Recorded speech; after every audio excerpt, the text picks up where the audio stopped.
Good afternoon. On behalf of Governor Cuomo, I want to extend a welcome to everybody. I'd like to just go through the order of today. I want to recognize first Earlene Hooper, who's the Deputy Speaker of the New York State Assembly. I want to thank her for coming. The order of speakers, after myself, will be followed by Mayor Stephanie Miner of Syracuse, and the mayor will introduce all her fellow mayors who are here. Following that, County Executive Anthony Picenti from Oneida County will speak, and County Executive Picenti will acknowledge the county executives in the audience, then be followed by Mayor Mike Bloomberg from New York City, and then followed by the governor. And if I just make some opening comments, first of all, I want to thank you all for coming on behalf of the governor. I've been at this podium several times over the last 15 months. Being part of announcements about a success or a great accomplishment. I have been proud of each one of those and those steps that the governor's taken in the last 50 months. I am extremely proud to be part of this program today. Today is a great day for New Yorkers, a great day for taxpayers.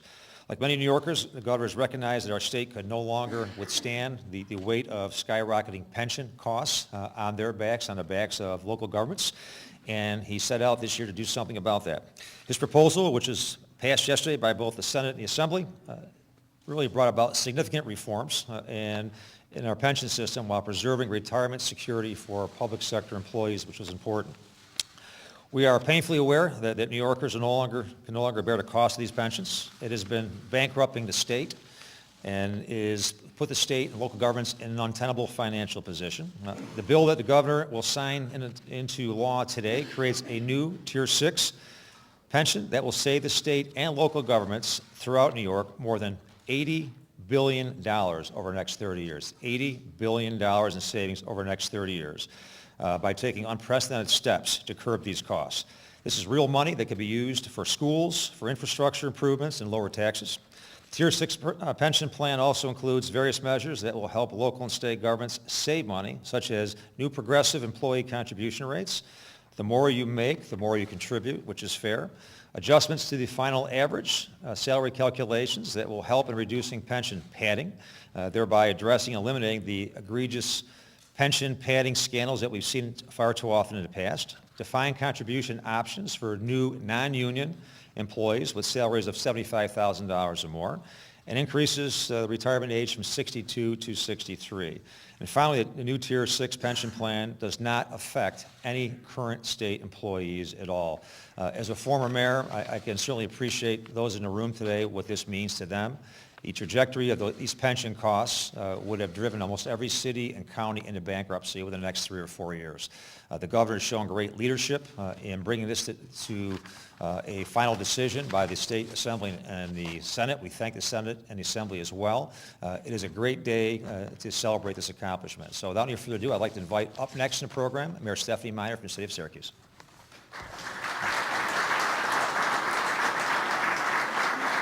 Thank you, Bob. It was really my pleasure for about a year to be part of a vaudeville act where we would introduce the tallest mayor in New York State, Bob Duffy, and then we get to the smallest mayor in New York State, me. I want to thank you for allowing me to be here. Governor, thank you so much for inviting me to join you today. It's a great pleasure to be here to stand with many elected officials from every corner of the state. And in particular, as mayor of Syracuse, I have the great pleasure of introducing a number of men and women who have been acknowledged as having the toughest jobs in the United States, and that's to be a mayor in today's country. So in particular, let me introduce them, and I would ask if you would hold your applause till the end. Of course, our very own fantastic leader who stands with us on issues of great importance to municipal government, both in our state and in our country at large, Mayor Mike Bloomberg from the great city of New York. Our Dean of Mayors, Mayor Jerry Jennings from the city of Albany. Mayor Thomas Roach from the city of White Plains. Mayor Jeff Graham from the city of Watertown. Mayor Joseph DeStefano from the city of Middletown. Mayor Donald Kasperzak from the city of Plattsburgh. Mayor Gary McCarthy from the city of Schenectady. Mayor John McDonald from the city of Cohoes. Mayor Lou Rosamia from the city of Troy. Mayor Brian Tobin from the city of Cleveland. Mayor Edward Arrington from the village of Oswego.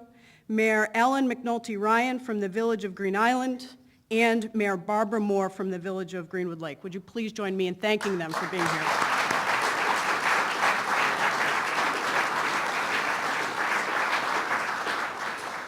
Once again, the governor and the legislature have shown true leadership on critical issues facing cities like my own beloved Syracuse. Pension costs are truly an issue that keeps all of us up at night.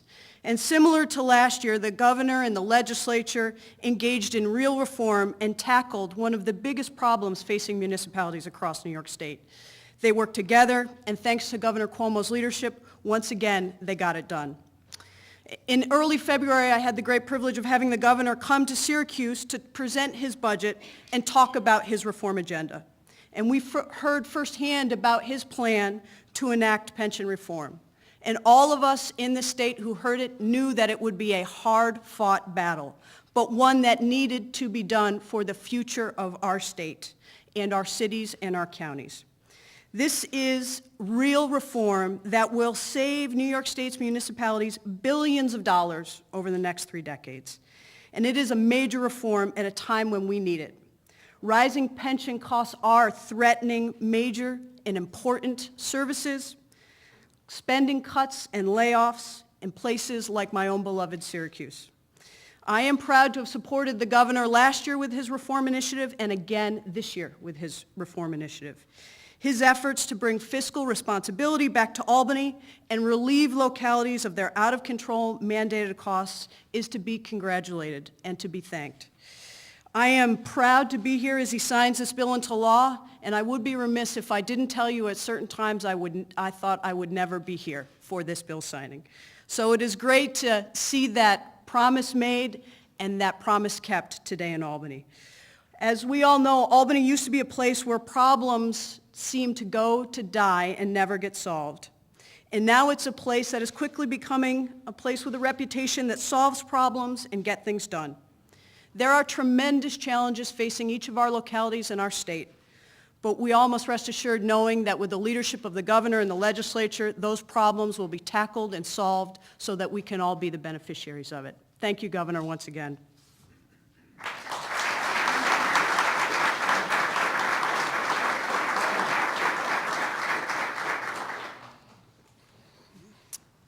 Good afternoon. I'm Oneida County Executive Anthony Picenti, and I want to thank the governor and the lieutenant governor for inviting me here today and to be a part of this celebration. And before I speak as well, I would like to acknowledge many of my colleagues in county government that have joined us here today. It's a little shorter list than the mayor had, but please hold your applause. Nassau County Executive Edward Mangano, Onondaga County Executive Joni Mahoney, Rockland County Executive C. Scott Vanderhoff, Staten Island Borough President James Molinaro, Town of Colony Supervisor Paula Mahan, and Chairman of the Rensselaer County Legislature, Martin Reed. Thank you for being here with us.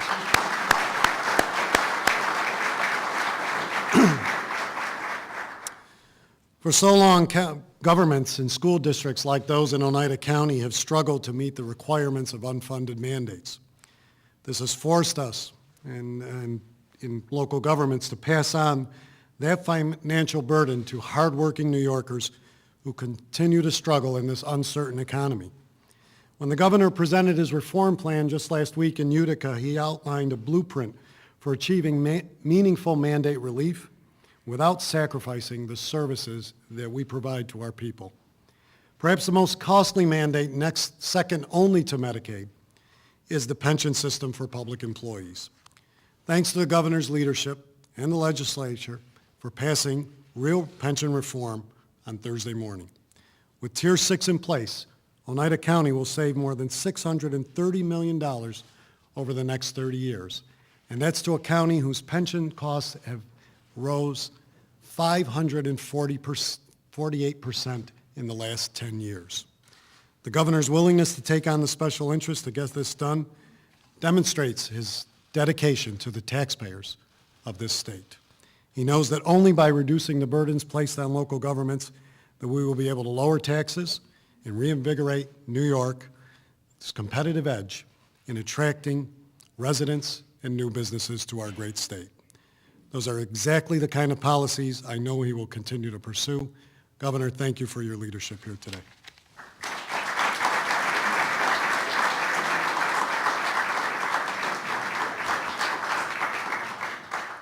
Well, good afternoon, everyone. We're honored to be here, a day that I think Stephanie said we may have thought we'd never arrive, but it has. This really is a truly reform landmark. The pension victory is a huge victory for the taxpayers of New York State and for the future of the state as a whole. In New York City, just to put this in perspective, thanks to the governor's leadership, we will save something like $21 billion over the next 30 years. And those savings, incidentally, will be earned without a single current government employee or government retiree being affected. And workers hired in the future will continue to be able to retire securely with a pension plan that all our residents can better afford. In New York City alone, our pension costs have grown by something like $6.5 billion a year since I took office in 2002. And those skyrocketing costs have limited our ability to make investments that are vital to our future. So in many ways, mounting pension costs have represented a double tax. The first tax was paid for by the residents, and the second tax is paid for by our city's future. The governor often talks about the importance of making New York a more attractive place for businesses to come here and to grow. But to do that, we all know government must invest in the state's future and in the future of our citizens. And I think this agreement, which many predicted would never happen, will provide long-term savings that will allow New York City and New York State to invest in our future and ensure that the best days for this state are still ahead. Governor Cuomo took on the challenge knowing that it wasn't going to be easy. But he knew it was the right thing to do for the people of New York State, and he displayed what I think what can only be described as real resolve throughout this effort and also great competency. Our administration did everything we could to support him, and so did mayors and county executives from across the state, from both parties and from both rural, urban, and suburban areas. Together, we formed a coalition to make sure that our voices were heard and the voices of our constituents. We wanted to make sure that people in Albany knew that we're out there trying to pay the bills. We're out there trying to have a future for our children, and we needed help. We're all glad that they came together, the leaders and members of the state legislature. After hearing us, they've finally taken decisive action. This victory is especially gratifying, I think, because it's been so long in the making. For nearly a decade, our administration has sounded the alarm about the growth in pensions and what those pension costs mean for schools and for public safety and for taxes. In cooperation with our municipal unions, over the last decade, we have achieved some limited progress in addressing the problem. But this agreement provides the kind of comprehensive, broad-based relief that we have so long sought. It solidifies a first round of major savings achieved under Governor Patterson, who moved new hires in the police and fire departments into what we call Tier 3, and then it more than doubles those savings by making additional reforms to all city pension systems, both uniform and civilian. There are a lot of people that I wanted to thank for making this reform possible. You have to certainly give a lot of credit to State Majority Leader Dean Skelos, Assembly Speaker Shelley Silver, and Assembly Minority Leader Brian Cole. All three deserve real credit for stepping up and addressing this issue. It wasn't easy for them, but I think they understood just how important it was for our future. I would be remiss if I didn't thank Larry Schwartz, the Secretary to the Governor, who just did an outstanding job of bringing both houses and both parties together. And on our staff, Director of State Legislative Affairs, Michael Asher, as well as Tim Mulligan, who is still, last I checked, number 44th in line at LaGuardia to try to get off and come here. He is our office's fiscal director, and they all worked tirelessly on this issue. And I also wanted to thank publicly Deputy Mayor for Government Affairs, Howard Wilson, Deputy Mayor for Economic Development, Bob Steele, and Deputy Mayor for Operations, Kaz Holloway, for their leadership throughout this reform effort. One of the hardest things to do in politics is to pass laws or take on projects where the heavy political lifting happens up front, and the major benefits do not appear for many years or even decades down the road. But that is exactly what happened here, and I think everyone involved deserves an enormous amount of credit. I've listened to some people carp and say, well, the governor didn't get everything he asked for. If the governor got everything he asked for, he wasn't asking for enough. I think history is going to show not only is this enough. it's time that we sit back and take a quick victory lap and then get back to work, because we still have an awful lot more to do for this state. But Governor, on behalf of at least 8.4 million people, none of whom called me this morning and said, please tell the governor congratulations. But if they had my private number, they probably would have. Congratulations. Did a great job.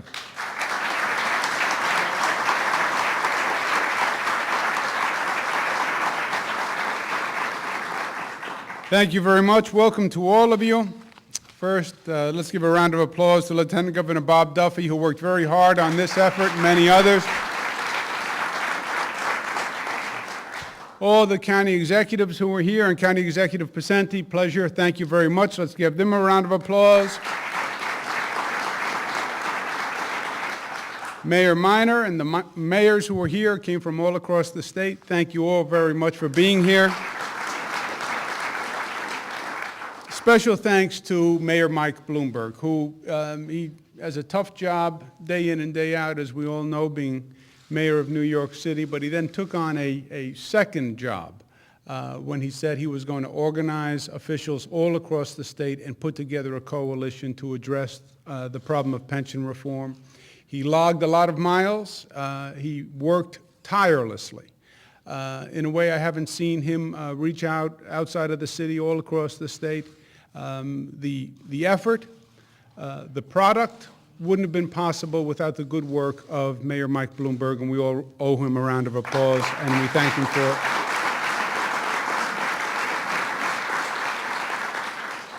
it. It's all been said at this point, but it is really a great day. This is a long time in coming. This is a bill that should have been passed years and years ago, and truthfully, as Mayor Bloomberg said, we knew this was coming 10 years ago. If we had acted sooner, frankly, we would have been in a better position than we are today, but better late than never. And this was a difficult issue as a matter of politics.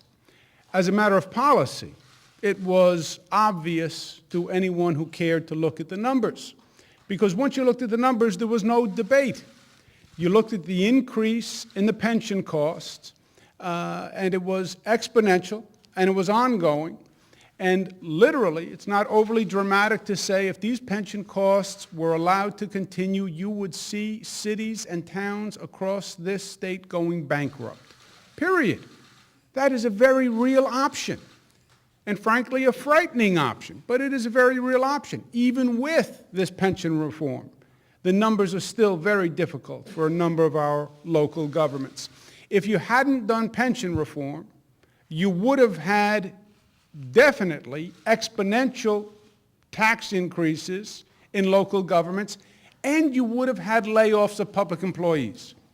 You would have had to lay off teachers and firefighters and police. So if you're concerned about public employees, and you don't want public employees to lose their jobs today, tomorrow, then you need to do pension reform. If you're concerned about the citizens of this state and the taxpayers of this state, then you have to do pension reform. If you're concerned about the businesses of this state and you want businesses coming and not leaving, then you have to do pension reform. It was that clear and that obvious. This bill does everything we set out to do. Number one, it stops the abuses in the pension system, which are above and beyond the normal contract and the understanding. As Attorney General, I spent 4 years doing pension abuses. They are a corruption that was endemic to the system, where people exploited loopholes and were unfairly and unjustly rewarded at gross expense to the taxpayers. And this addresses many of those abuses. It also rearranges the finances, so there are significant savings to local governments over a period of years, roughly about $80 billion in savings. So we did what we set out to do. We accomplished what we set out to accomplish. I believe in the 15 months that I've been here, as Mayor Minor said, this is a town and a state government that became famous for not solving problems and became nationally famous for dysfunction. Over the past 15 months, I believe we've started to change that culture. And over the past 15 months, we've righted a number of wrongs. This would go right up to the top of the list of the major accomplishments of the past 15 months. And for those of you who were following our work here in the Capitol. When I started last year, one of my top priorities was just this, was pension reform. I was unsuccessful last year in getting pension reform. It was the one that got away last year. But we came back and we got it done this year. Now, one of the mayors pointed out to me that I was unsuccessful last year in getting it done, and I was only successful, therefore, this year because of the strength of the mayors and the local officials who came together. I am willing to share credit. We'll talk about the percentages, but I will still take a majority. I give you forewarning. But I think it's true, and I think it's fair. This day came because the local officials all across the state organized in a way I've never seen it done before. And Mayor Bloomberg was the spearhead of that effort. And because democracy worked. Democracy worked.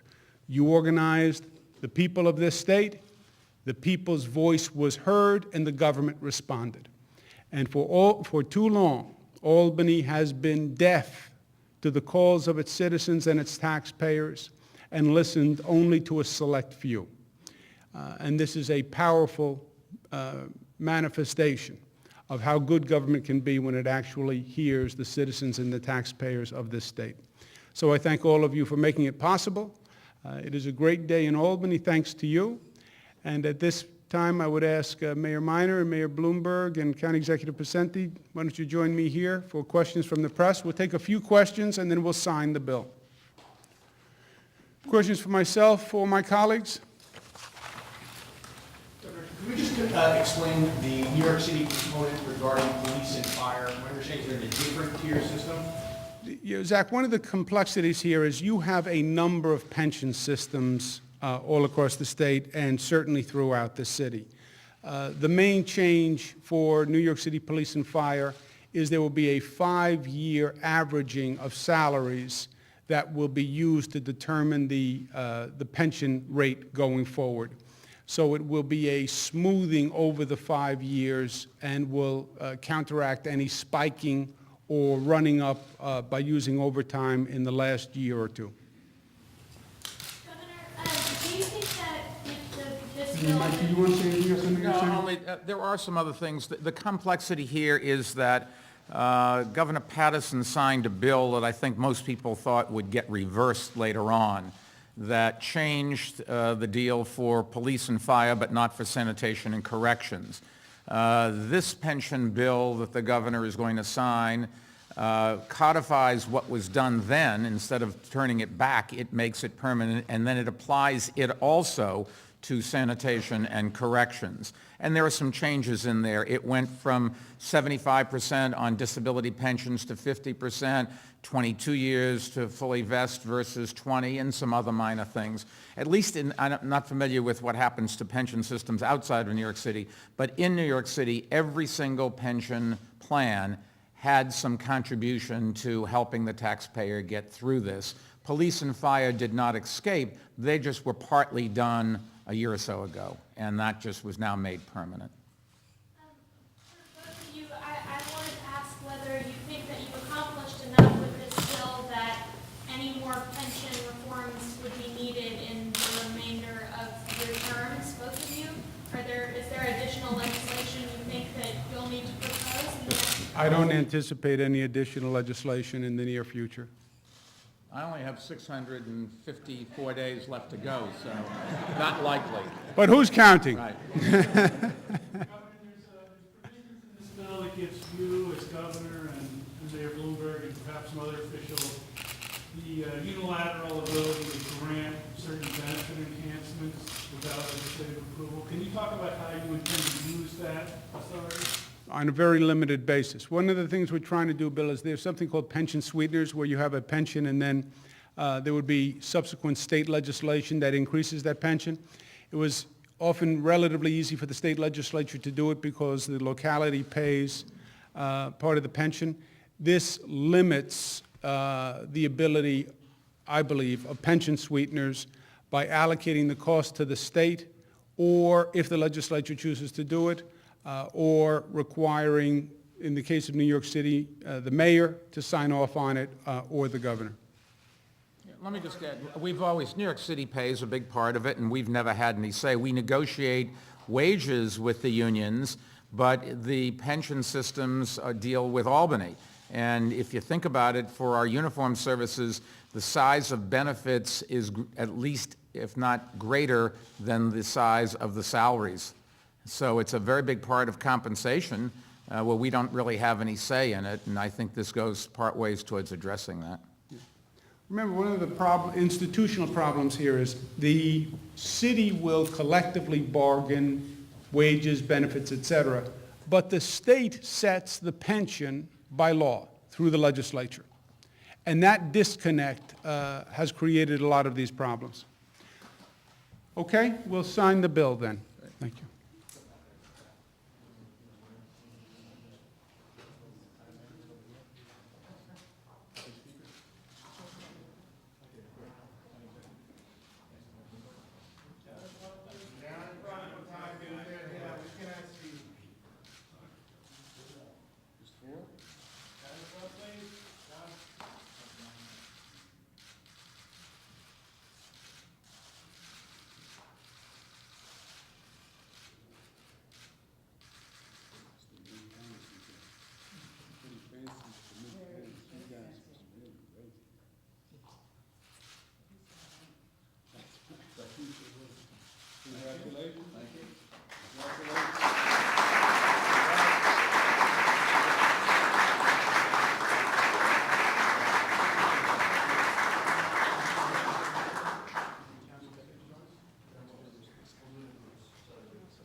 You were the dean. It must make you old if you're the dean.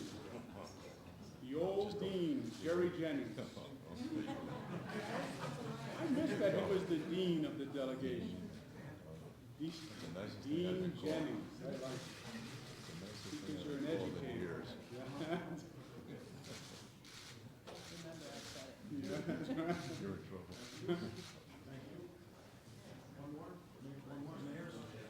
Mayor? This way?